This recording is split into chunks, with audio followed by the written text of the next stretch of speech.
নুমাক্কিনা লাহুম ফিল আরদ, আল্লাহ বলেন আমি জমিনে তাদেরকে শাসন ক্ষমতা দিয়ে দেব। দেবে কে? আল্লাহ।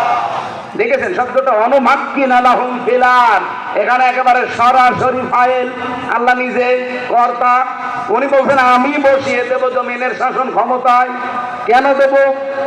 অনরিয়া ফেরাউন ওয়া হামানা, আমি ফেরাউনকে দেখাবো আর হামানকে দেখাবো।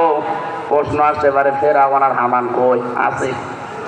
যেটার ফাঁসির রায় হয়েছে ওটা একটা ফেরাউন, আর হামান ওই যে টাকলা মুরাদ, ওই যে টাক কামরুল, এগুলো সব হামানের ভাইরা ভাই।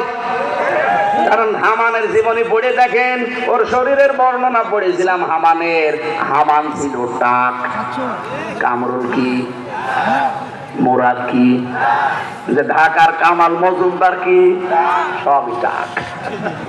তাহলে ফেরাউন এবং তার মন্ত্রী মিলে গেল 3 নম্বরে।